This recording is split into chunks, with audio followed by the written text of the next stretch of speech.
Oh shit! Speaking of intro, Dan, do you have? I think you said you had an intro, right? Oh, no, I had notes for the explain to you what the hell I was doing. I didn't Oh, actually prepare that far to come up with something that would be an entertaining and engaging and hopefully ear-catching way to introduce this episode of the Fairly Kick-Ass podcast.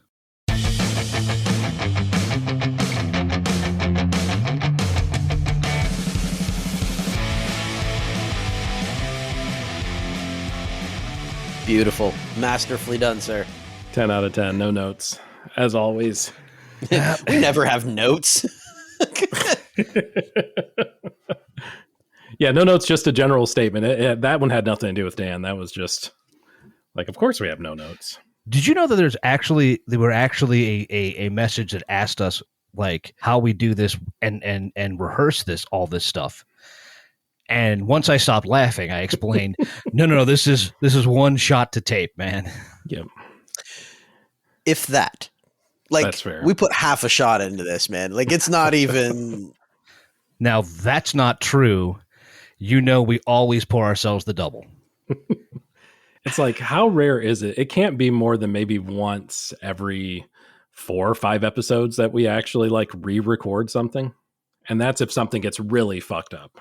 And that's usually more so like the brain moving faster than the mouth. Reasons of having to re-record something and it's just coming out unsalvageable. Oh, totally. I'm pretty sure a fair amount of that makes the cut because Nikki thinks we look like idiots and she wants it to stay. We do a good enough job ourselves. I mean, yeah, that's what I'm saying. That's what I'm saying. That's no knock on Nikki. I mean, she should absolutely leave that in there. We are idiots. Yeah. Right. Like, listen, I didn't want to make you guys look like idiots, but you left me with no choice. Right. She's backed into a corner regularly.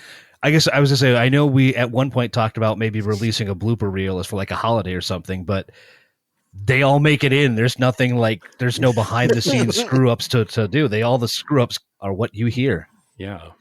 We're transparent, you know? If nothing, we are the most honest music podcast you will probably come across. I feel good about that sentence. I really do. Yeah. I don't feel good about much about this podcast with that sentence. So, hey, screw ups, what are we doing on today's episode? That was just to say. The tap dancing's been fun, but I think we actually have to get out on the floor.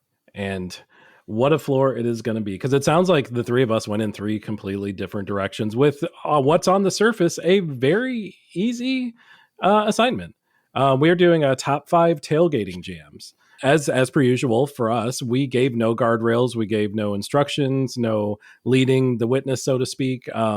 Just top 5 tailgating jams, go. And go we did. Dan and Jay, I know that this was a challenge for me. I had to approach it in a very creative way, which you'll find out here soon enough. But Dan, I'll start with you. What was your kind of creative process as it came to this, if it's not spoiling too much about your list? No, I mean, I was going to have to explain it anyway, so I just lay my concept out. And if we somehow independently, and no one will believe this if this was the truth, came upon the same concept, I had to ask quite a number of questions before digging into this list. The question lays out there is, what exactly is the point of tailgating? Why would you have this social event where you'd have music going? Is it really just a parking lot party? Is it an excuse to drink beer at 10 o'clock in the morning, which... yes to all of those. But I feel like on some level we made this list before. I'm pretty sure somewhere around here is a top 5 drinking songs, or maybe not. I don't know. I was probably drunk when we recorded it. So my brain went to like 2 places. Tailgating for drinking or tailgating for eating, which would possibly be a much different list. Essentially a top 5 songs to cook to, which is probably a list on its own for another day, which would also be a very weird list. Yeah. So maybe we'll put a pin in that. But what to do for tonight? Okay, where do we usually tailgate? The classic place, football games, which led my brain down another rabbit hole that thankfully petered out after like an hour. See, my original concept was going to be the top 5 songs to jump through a table to, which for those uninitiated is a reference to the Bills Mafia and their odd, destructive pregame proclivities. But I eventually reasoned that I had to repeatedly explain the concept to myself, which meant I was going to have to repeatedly explain that concept to y'all, and it wasn't going to play well on a show that hopefully other actual people would listen to. So then I went for the other sights and sounds. I needed something. I felt like I was just out here searching for Pepe Sylvia. But then it came to me in one bright ray of sunshine reflecting off the incredibly polished bell of a sousaphone. Marching bands in pop songs. The top 5 pop songs that feature marching bands. Bam, off to the races for a search that honestly made this task so much harder and would absolutely have been much easier if I just made 5 songs to drink White Claws to. But if I was looking to take the easy way out, I certainly wouldn't be on this show anymore. I would, I don't know, move into like quick clickbait crafting videos or something. Well, you've made me feel somewhat diminutive for my list, but only in so much as I didn't put a lot of work into it. I put a lot of thought into it, but not a lot of work into it. And I understand. However, I feel better about my list in the way that I have come up with a list that people will like. And yours is scary to me. First, hurtful. Second, I would like to break down the fourth wall and refer you to the side conversation we were having before we started recording, where I self-diagnosed myself with ADHD, and this whole list is why. In fact, I believe I said if I were ever to go in to be diagnosed, I would just take this list with me and hand it over and go, I just read that and then you can give me the meds. Fair enough. As I send both of you a screenshot of my current Google Sheet screen in which the mouse is hovering over move to trash on the spreadsheet with all of my show notes after hearing Dan's absolutely fucking brilliant idea. These don't happen very often. Like, to say I was on one today would be an understatement. What can I say? And then probably going to like lead these lists out and then just be like, let's going to go over like a fart in church. So you've got, I mean, there's only one way to find out. That's true. It is true. It is. Before we do that, though, you've sort of you played this one kind of straight, Jay. Yeah, very straight. Actually, I came up with a criteria of what a good tailgating song is. Like, what is a definition of a good tailgating song? And I came up with 3 pieces of criteria that I had to look for, and that is that it had to have a high energy and sing along factor. It had to have feel-good party vibes. We're not going for the happy-sounding sad song on this one. We're going for party vibes. And it had to have sort of a rhythm that matches the setting. And my take on that was like something that should be driving, easy to move to, whether that's clapping, dancing, or like nodding while grilling and throwing a football. Strong beats and hooks were all... Yeah, exactly. So like... everything that helps set a party atmosphere, essentially. So yeah, I think we did do a thing similar to this a few years back with like a top 5 backyard barbecue songs or something like that. So there was a similar vibe to it, but I do have a very different list from what I would have for a backyard barbecue vibe.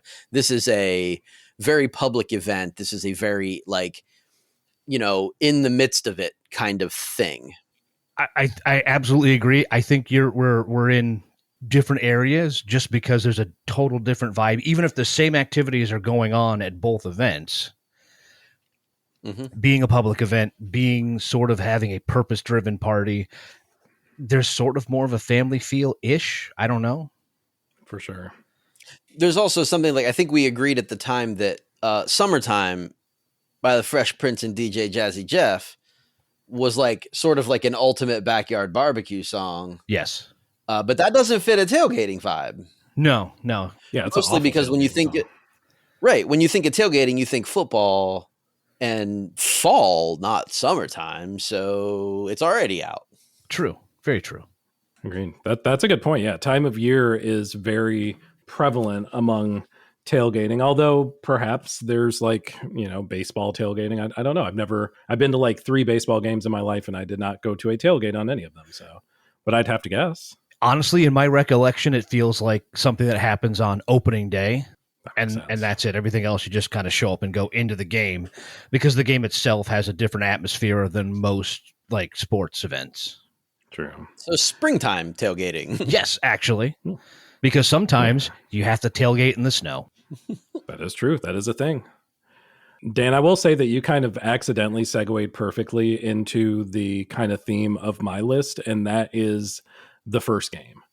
That is something that is probably going to play out similarly for every game, but kind of taking the listeners on a journey. So not necessarily a worst to best 5-1, but taking the listeners on a journey, a chronological journey of a tailgate, of what exactly would happen and songs that kind of accompany them along throughout the entire process. I love it. Although I'm not gonna lie, I'm hoping you said I would segue in because you were going to be yelling at me to get the tables, because that would have been amazing. Of course. I should have.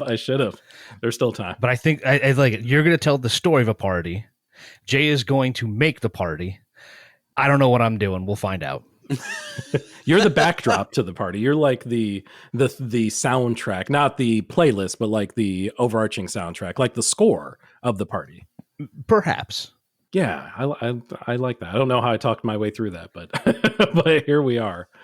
Well, Dan, if you wanted to kick us off, I feel like we need the score before anything else. So hit us with your number 5. All right. You know what? We will get cinematic on y'all later. But for now, let's start here, where I need to be upfront with y'all.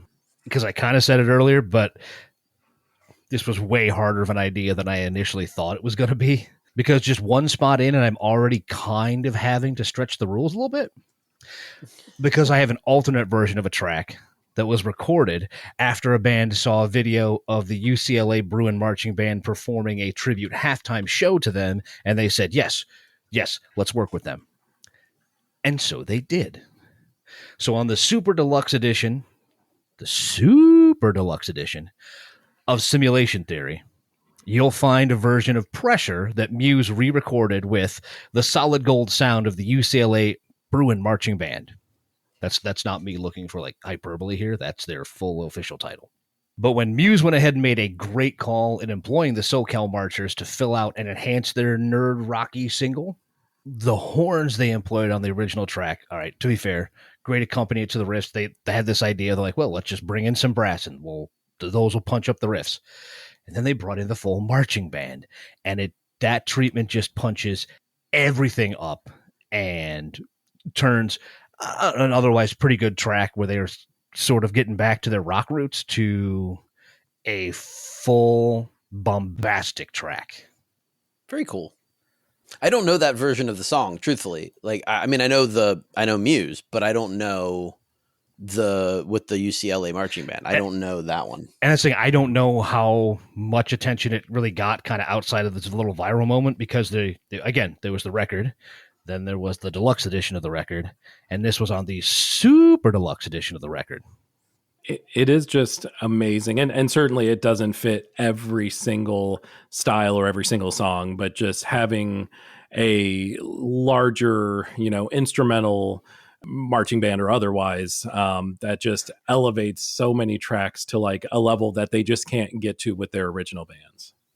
Yeah. Which is part of the reason why I love your list already before even hearing the other 80% of it, because I know that these songs are just going to be stratospheric. I'll do a little foreshadowing, and you'll probably be able to sum up a lot of these by just using the words bigger sound for a good chunk of the explanations. Yeah. I am here for it. But how much bigger is the sound of your number 5? Actually, pretty big. It is just looking through my list, it probably is the second biggest sound, if that's a measure, maybe second only to my number 1 song. But let's kind of rewind the tape. Like I said, this is game 1 of whatever sport you're tailgating, whatever team you're tailgating. This is the kind of beginnings, the cadence and the flow of the game. You're getting to your designated parking lot. You're ready to get into the season. You've got your hopes, you've got your expectations, all of your friends, all of your fellow fans, and the team themselves, have their own expectations of how good this season is going to go. But it's going to be a long season. No matter what sport it is, there are so many games to get through. It's going to be a slog. There's going to be a lot to cut through, a lot of underbrush, so to speak. It's almost like you're setting foot in a jungle. My number 5 song is Welcome to the Jungle by Guns N' Roses. not only is it just a great tailgating song in a vacuum, as my list kind of accidentally ended up being, but it also just kind of has that feeling of like, whew, here we go. The excitement, the anxiousness, the nerves, and the hopefulness of like what this season is going to bring for this team that we all love so very much. Yeah. I can't think of a better song or better with the intro to just that perfectly says it's time to get started. I mean, honestly, just that first guitar lick, right? Like that starts in it. Like that's the vibe, right? Like it kicks you. Yeah, you just know like it's on. That's it. As soon as everybody hears it, you know exactly like, oh, it's officially time. It is indeed officially time for Jay's number 5. Good. I decided I'm going to turn this into a little bit of a game show and see if you guys can guess what songs they are. Because I've gone with, I will say that everything on my list is a hella popular tune that you have every opportunity to guess what I'm about to talk about. So, with your hint for my number 5 is a warm, feel-good country vibes about simple pleasures. Great food, great friends, cold beer, laid back but celebratory. That would be in my namesake, Zach Brown Band with Chicken Fried. That would be correct, Zach. 1 point to you. Zach Brown Band and Chicken Fried. Listen, I don't even love, like, I'm noted on this show for having a hard time with country music. But one of the things about this song is you don't have to like country music to find it chill and fun and just enjoyable. It's not an offensive country song. It is not an assault to the senses like some others that I won't mention. It's country comfort at its finest. It celebrates good life, beer, good friends, fried food. It's mellow enough to play while you're grilling, but uplifting enough to make everyone feel right at home in the parking lot. It's just like you said, it is what it portrays to be on the tin. It sounds like it should, and lyrically, it also, is lyrically, portrays exactly what it should. It's a great pick. Absolutely. It is as saccharine sweet as a properly made glass of sweet tea. But that's the charm. Yeah. Right? Like that's like, sure, like some of the lines are cheesy as hell. That's fine. That is exactly what that song is made to do. Yeah, and it's like to reference a thing you were talking about earlier. Like if I'm cooking to a song, unless I'm making macaroni and cheese or some deluxe grilled cheese sandwich, I don't want this much cheese in my music. But it is perfect for this setting, for what we're talking about. It's perfect. Absolutely. Yeah, Dan said the word charm. Like, not every cheesy song is good or entertaining or even like enjoyable as a guilty pleasure, but this song is super charming. CF. And it's a perfect addition. Yay. Dan, go ahead. You're fumbling at the 5. Dang. You're number 4. All right. Well, stop if you heard this one. But I absolutely have to be upfront with y'all. This was a way harder of an idea than I initially thought it was going to be, because 2 spots in, and I'm already kind of having to stretch the rules a bit because I have a track that's not the official release of a song, but actually a promo video that the band released to kind of fill the time gap between when they wanted to get the song out and when the video that they wanted to make would be completed. But to be completely fair to them, a giant Rube Goldberg machine takes quite a bit to set up and test. At number 4, the first music video recorded for OK Go's This Too Shall Pass, which features the University of Notre Dame Marching Band. And actually, I think I like the marching band powered version a little bit better because of some of the added layers with the horns and percussion. And the fact that when they shot the video, it was a live recording. Like they were actually like it starts with the 4 of them on marching band instruments, and it's actually them playing it. And everything else was live, and they're swamp monsters, and that's a whole other thing. It goes, though, without saying that using a marching band as your backing band is going to give any song a much, say it with me now, bigger sound. That's true. But I think the Irish's marchers lend a much better sound than the studio work ended up doing. Sure, the video is also relatively simple, coming from the guys that have made a career out of making unbelievably intricate music videos. But I'd say that 4 minutes in a random field in South Bend, Indiana holds up just as well as some of their other mind-bending work with it. Agreed. I can't tell you what any of their songs actually sound like, but I can tell you what their videos look like. So they mastered that craft. Yes, absolutely.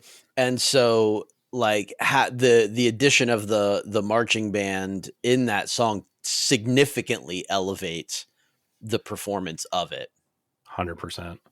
Yeah, it's bigger sound, bigger sound works for a band like OK Go, and specifically for a song like this.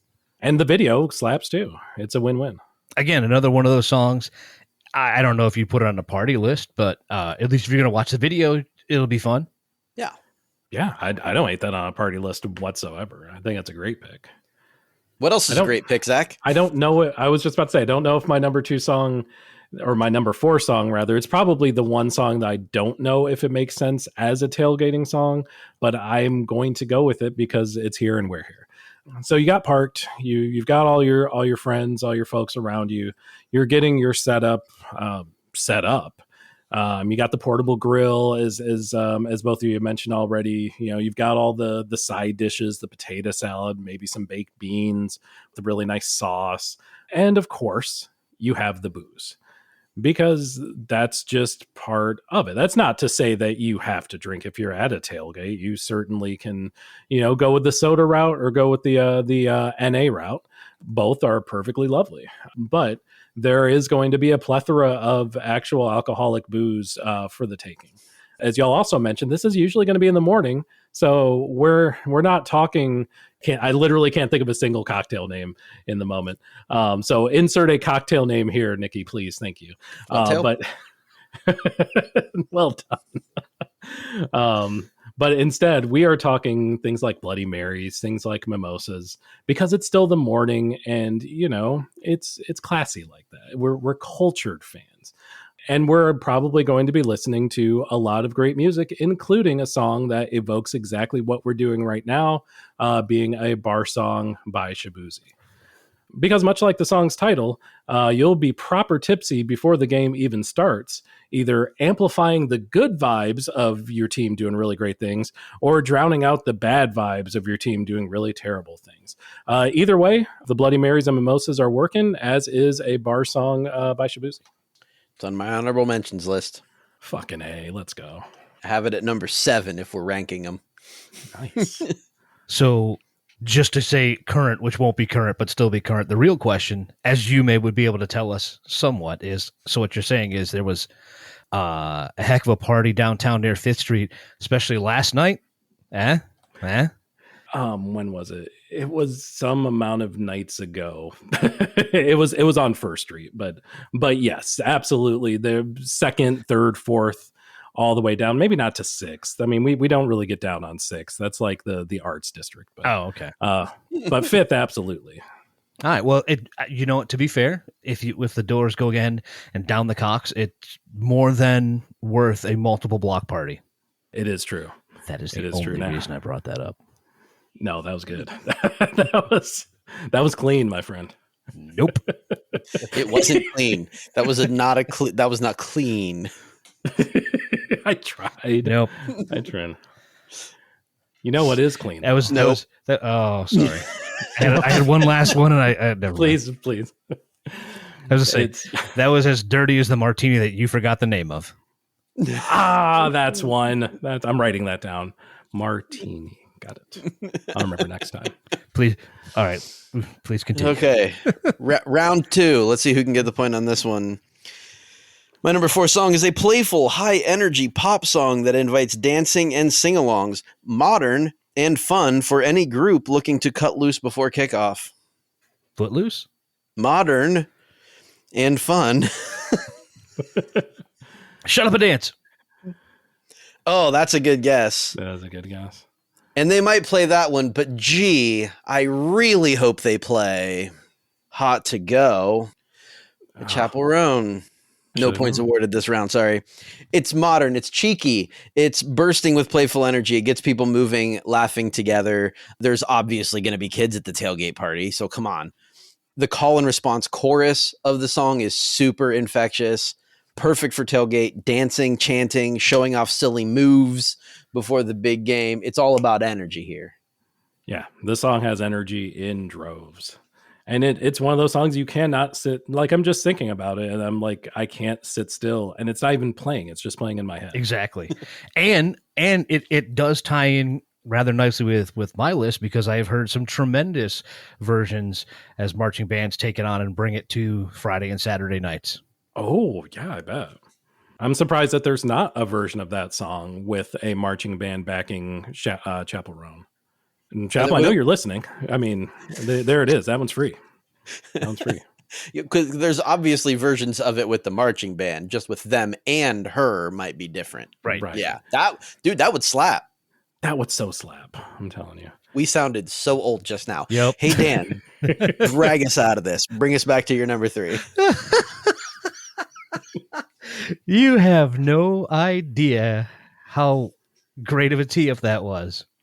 Because as you say that, let me throw a huge wrench into the tone of that by looking towards the more avant-garde end of the pop spectrum that employed a marching band from one of the largest schools in the country to build a highly unique sound that would act as the lead single for an album that was considered a commercial disappointment at the time because it only sold 4 million copies.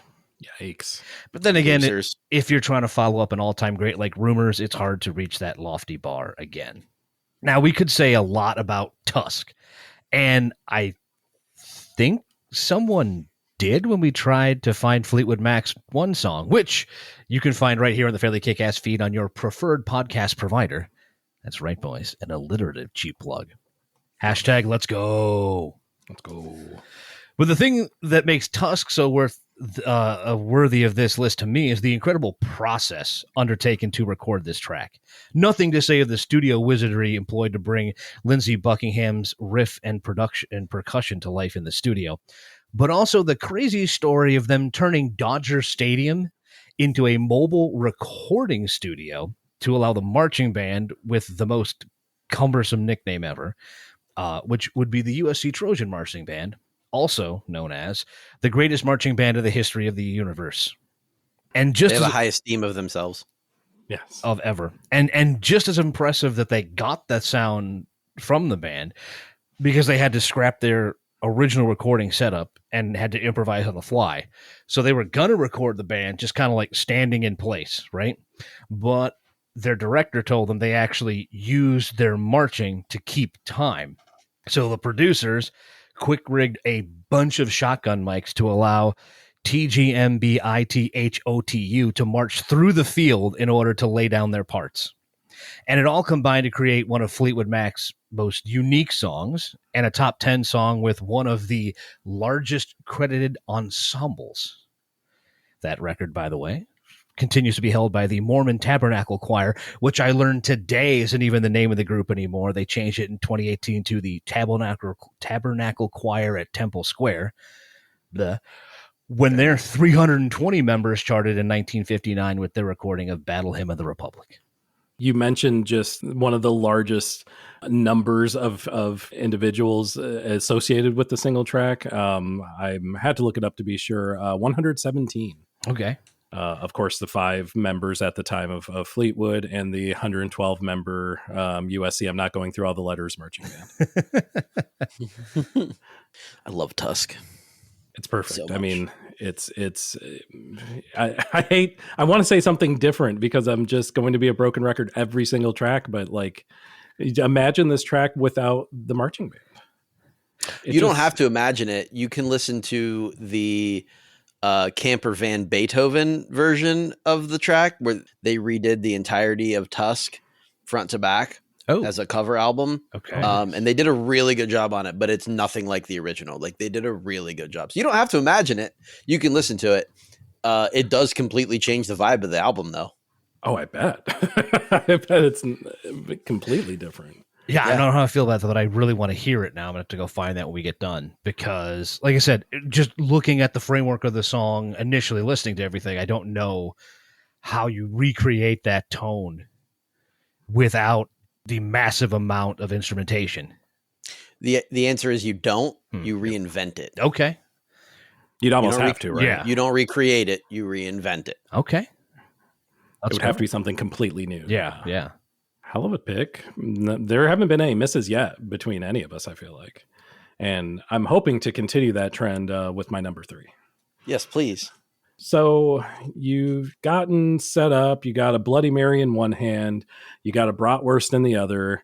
And you've got a second bratwurst on your lap because you don't want to have to make another trip to the grill. Like you want to just chill for a little while. The game's going to start in, an hour and 90 minutes. And you just want to relax and try to get your nerves in check for the big match when you see it.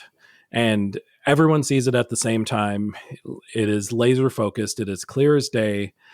Fans of the other team, probably laden in jerseys, the hats, maybe even some special pants or shoes, much like you, much like us, we're all kind of rooting for our own teams, but like, this is our turf. They're coming to our house and we can't allow them to go, passed by without at least a sneer or a jeer.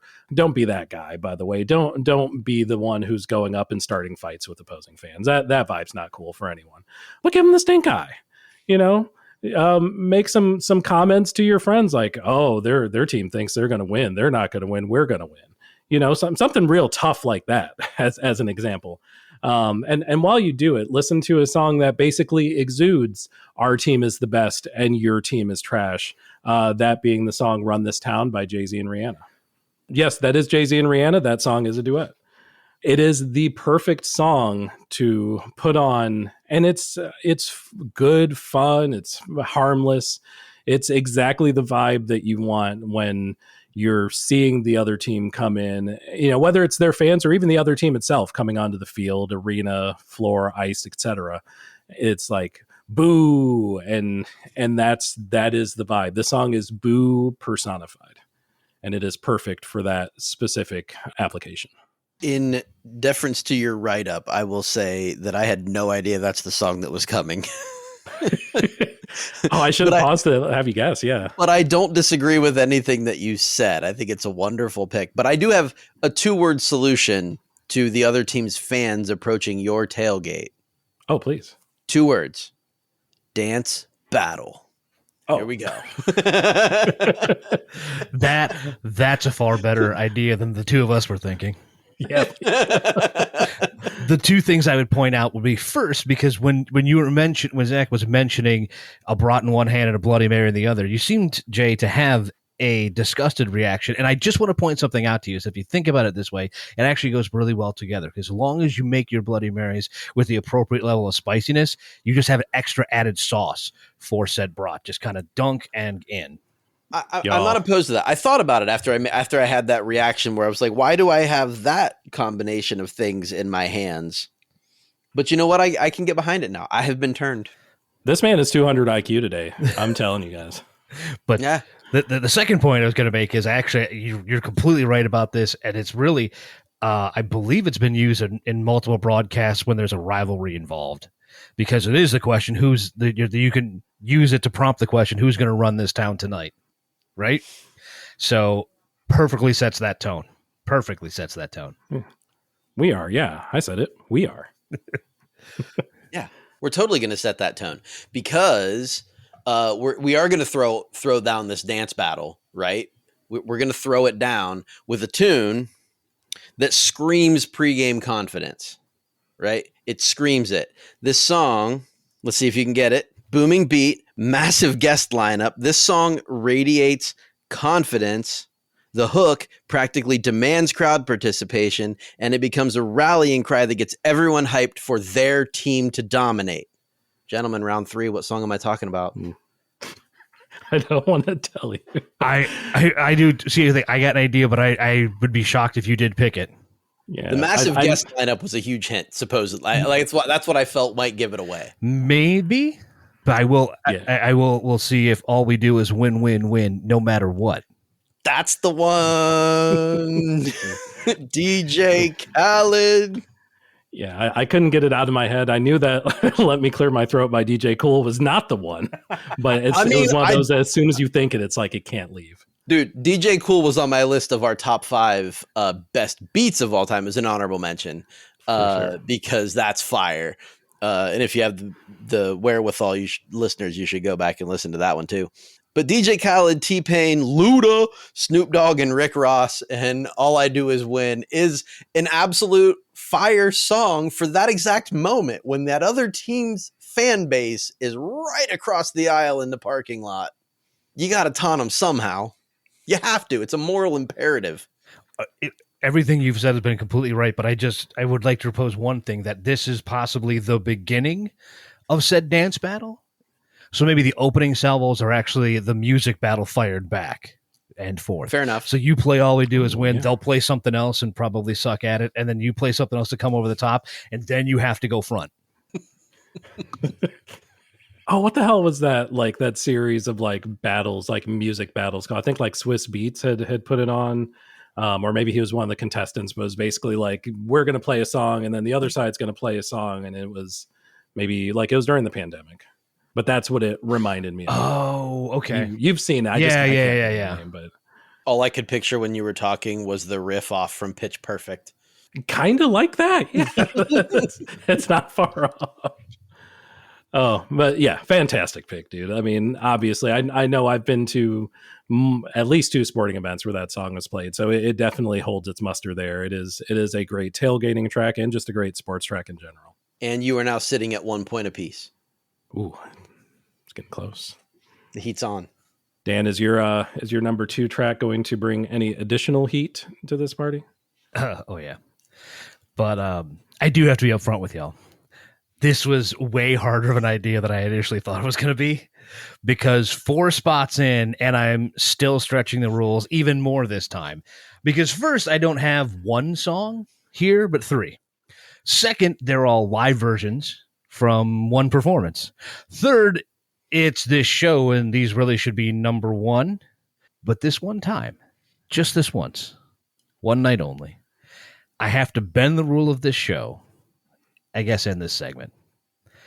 Because I have not 1 song in this spot, but 3, all part of Prince's Super Bowl halftime show with Baby I'm a Star, Proud Mary, and Purple Rain. The Florida A&M Marching 100 took up the synth parts in Baby I'm a Star, blowing that song open with its massive sound and taking it to a grander scale. Proud Mary had its original composition turned up to 11 with massive horns and that speedy swing on the drum line. And then Purple Rain. I mean, when you can put a perfect ballad on an even higher pedestal by making it sound even more expansive, you've done an incredible job working the marching band into a set of absolute classics. Hell yeah. Yeah. I mean, y'all have already had your plugs for the episode. I'll go ahead and put mine in for the top 5, or the rush rather, of Super Bowl halftime shows that we did back in February of 25. I think this was number 1 across the board. Like, what other Super Bowl halftime show was going to be? Come on. But I do love the take you took on it, Dan, because we talk about Prince, certainly, and we should have, because Prince, but the marching band backing him was also absolutely aces. And deserves every bit of the shine that he does. It kind of started a trend, because having a couple artists since him added local marching bands in. For sure they have. Maybe as recently as, I think, last year even. I think Kendrick Lamar, during part of his set, had some marching band folks on with him, I believe. He had a lot of folks on with him, though. Yeah, it may have just been, not just, but they may have been dancers. Serena Williams was there. That was a thing. But yeah, it definitely has been a trend for other artists as well, and a great trend, obviously. Love that. Hell of a pick, man. How about your trend? Nope. Tried and failed. Got chased out of the pocket and threw a pick into triple coverage. Trend for Zach with song trend. Take Lock and Care. Go ahead and do your number 2. Boom. So that was the sound of a cannon, a drum, or some other loud noise that just noised from inside the stadium, the arena, the field, signifying that the game is either just about to or has already started.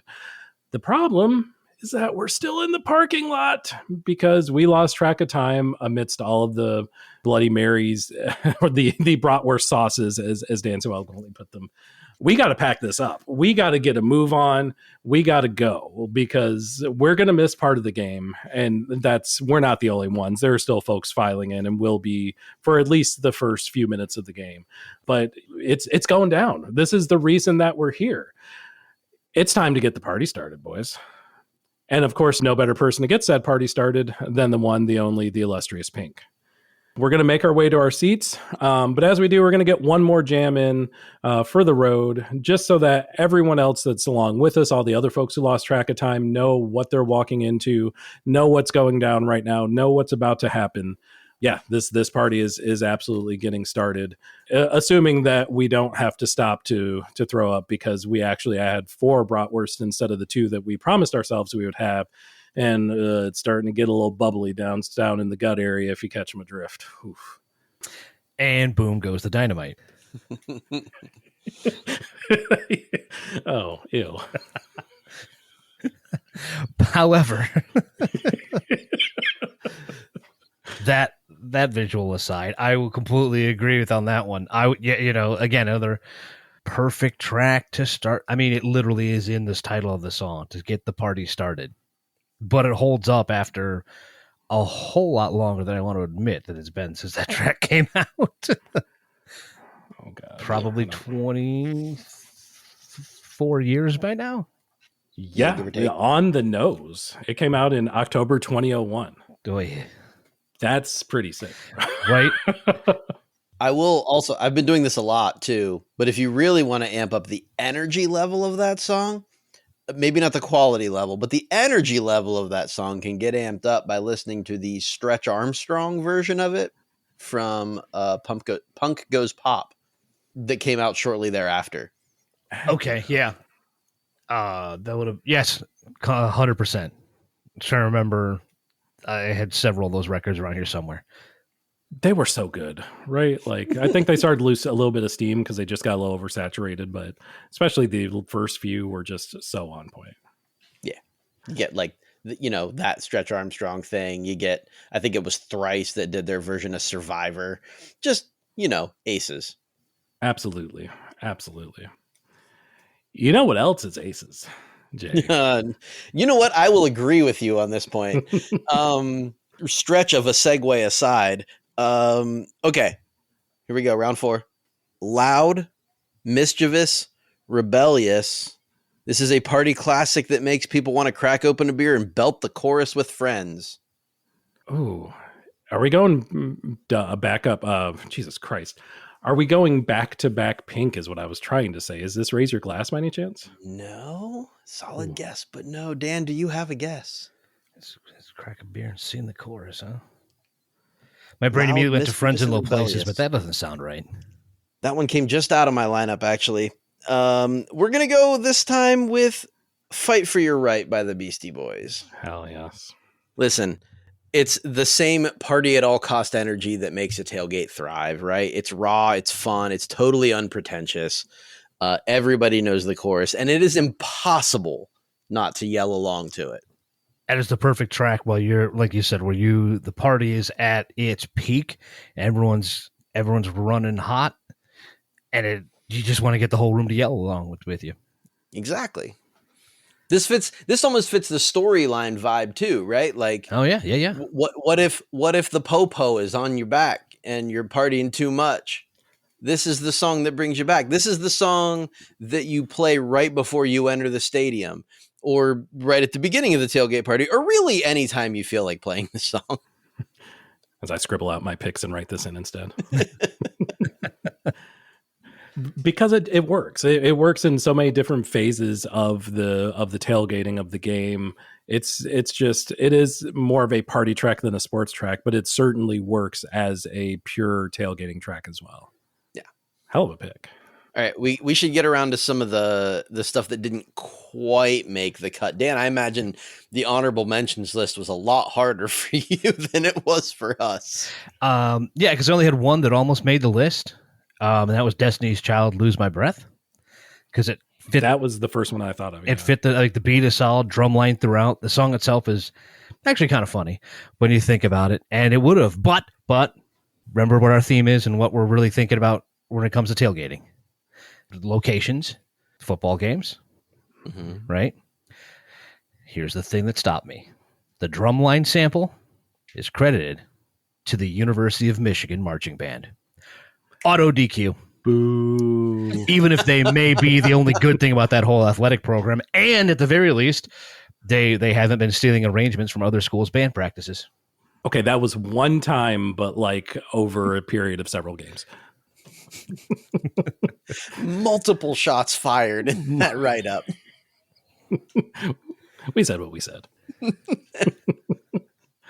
Well, much like that particular school, my honorable mentions list is equivalently dishonorable. Because I did do some research as I went through this list, because I wanted songs that were at least in the vein of tailgating, at least that other folks would consider tailgating. And I saw some tracks that really didn't at all fit the motif. Now I'm not going to sit here and yuck anyone else's yums or say this person's playlist was dumb or was wrong because of these songs, because that's just mean. I am going to do that to Spotify, though, because they did put out a playlist called Tailgate Party. And I'd like to show you a couple of tracks that are on that list that maybe shouldn't be. First and foremost, Earth, Wind, and Fire with September. This song makes perfect sense if you're tailgating a cookout or a barbecue, not a sporting event. Also, Van Morrison's Brown Eyed Girl. And I don't even know what to say. I literally wrote down, don't have anything clever to say about this. How is this possibly on a tailgating playlist that was supposedly curated by, a company that literally does this for a living? I have no idea. The one that made me laugh the most was Pompeii by Bastille, a song about the eruption of a big ass volcano causing unthinkable amounts of destruction. Exactly how I'd like to think about my sports teams. But to be fair, that is sometimes how I think about my sports teams. So, there have been some rough seasons as of late, is all I'm going to say. And we're Cleveland sports fans, so we get that reference like right away. Yeah. And if you close your eyes, it's like, yeah. Some games do like that. I have a coloring book somewhere that's just titled "Why Is Daddy Sad on Sunday?" and it's the history of Cleveland sports. Oh, that is amazing and true. Can relate it to Pompeii. That's great. I mean, yeah. It's the if best. The shoe fits, Yeah, exactly. And then one more quick one, Jay. I know you mentioned "All I Do Is Win" with a really great Ludacris feature, but I'd like to offer a not so great Ludacris feature with Carrie Underwood on the song "The Champion." It technically checks all the boxes. It's called The Champion, for goodness sakes, but it is entirely, objectively, and unequivocally terrible.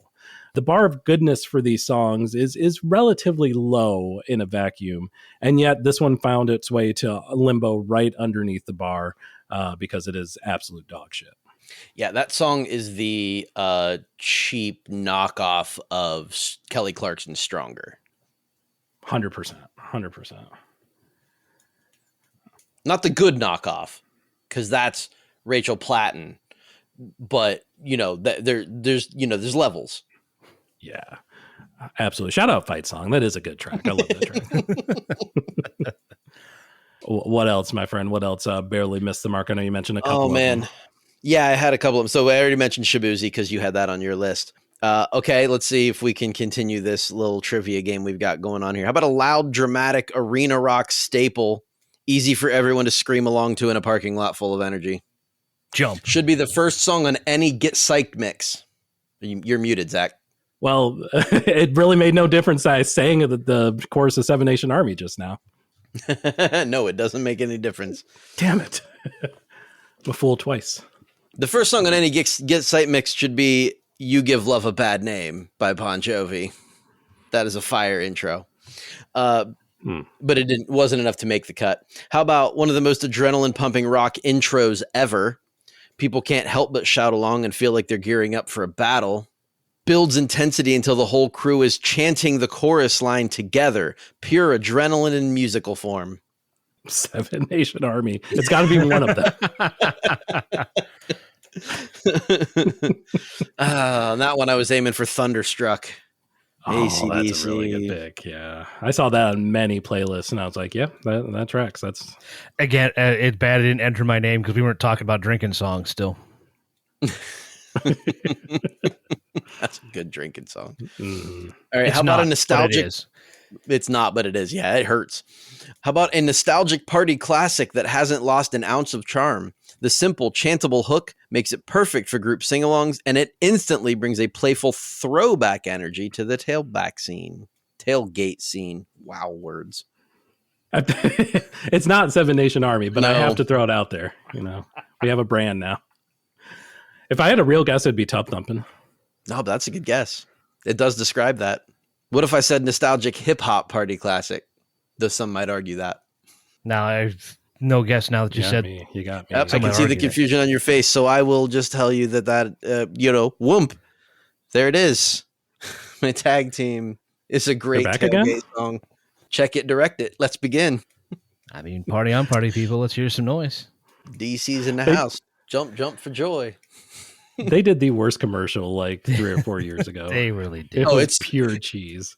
Pure cheese in the best way. Dude, I missed that commercial. Dude, there were 2 different versions of it. Oh, I didn't know. I only ever saw the one. Yeah, there's 2. And lastly, on my honorable mentions list to round out my top 10, it's a song that's pure celebration. It's an 80s hair anthem about leaving stress behind and living it up.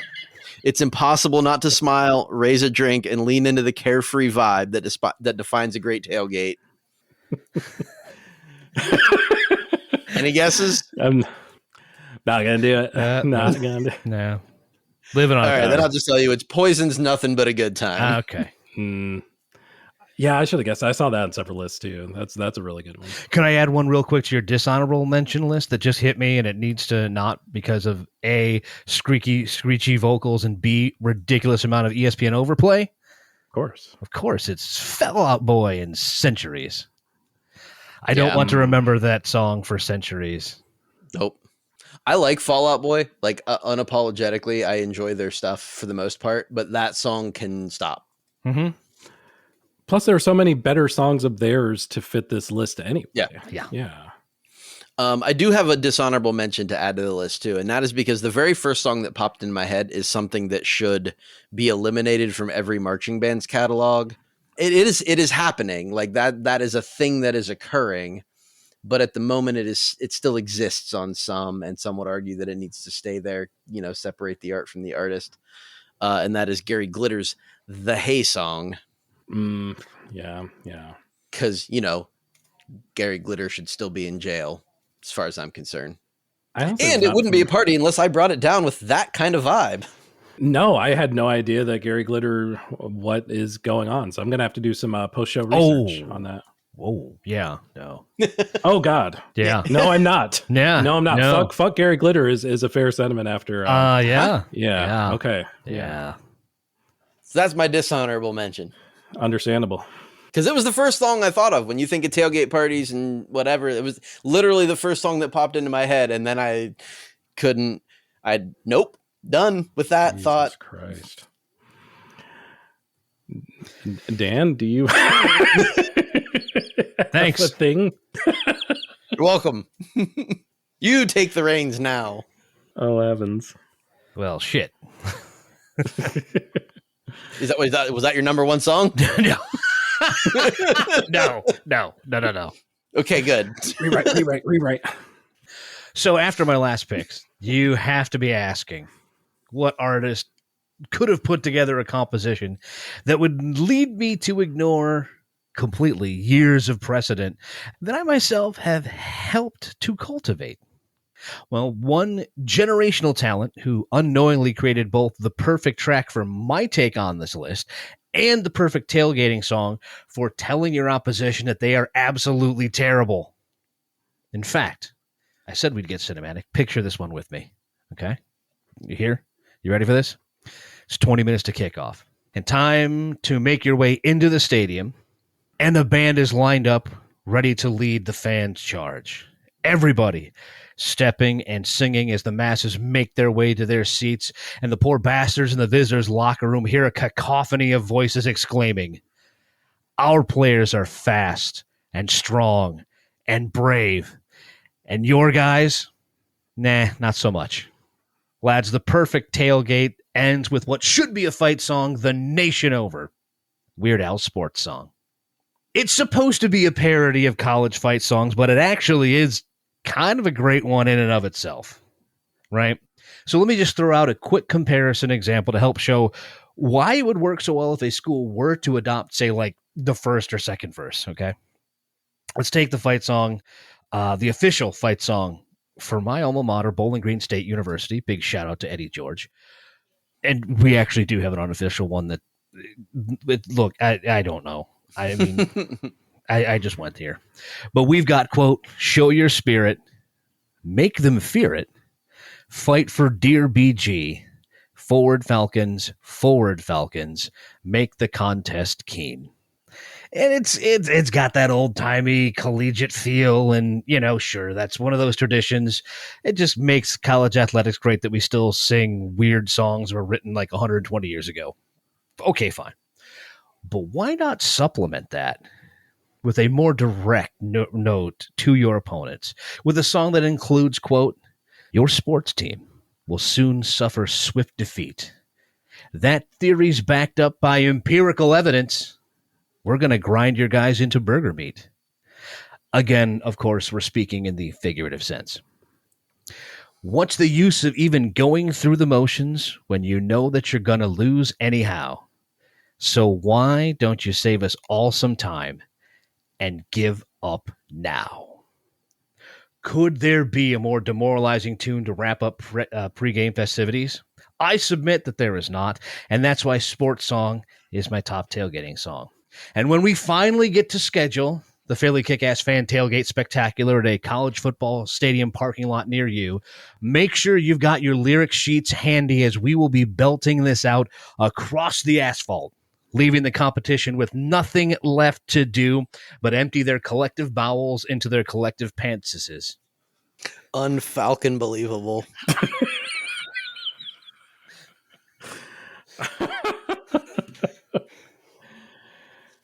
Oh, once again, my list has been supplanted in one fell swoop. Yeah, absolutely the most direct song on any of our lists. Yep. Now I'm sure I understand why more like teams don't pick this up. They should. Come on now. No, for sure. It's still funny no matter what, even if you're the one receiving this. But still, come on. He wrote it for you. Yeah. Just use it. That's all.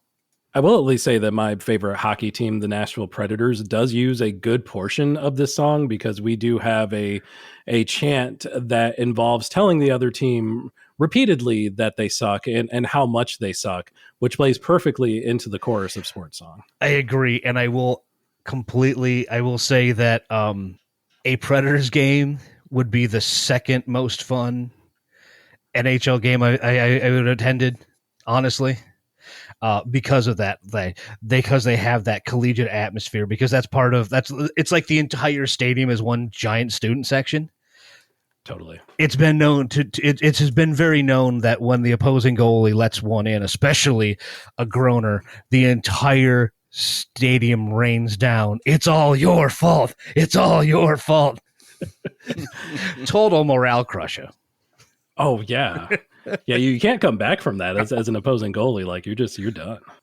But yeah, even like you said, even though the song is a bit, certainly, like, it's on its face, it's still a good song that it would play, I think, really, really well in a lot of arenas and stadiums. It's a fun bit.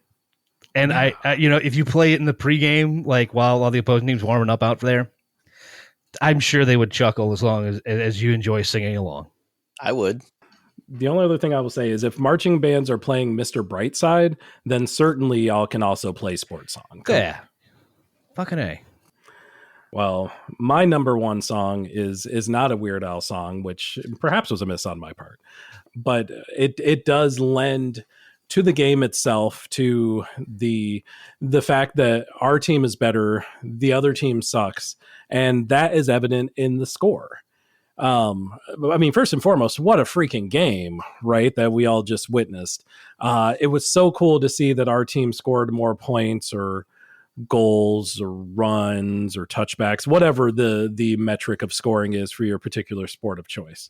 It was an amazing start to the season. We could not ask for anything more. Maybe if player A had not done the thing that they did, like that part would have been cool, but we won, so it doesn't matter.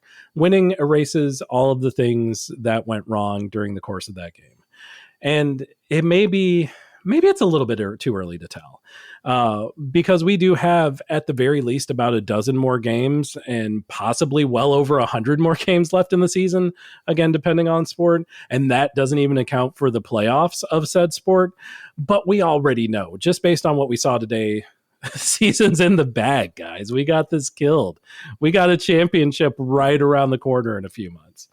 Because we know that fandom of our team has been no bed of roses at times. We know that it has been no pleasure cruise.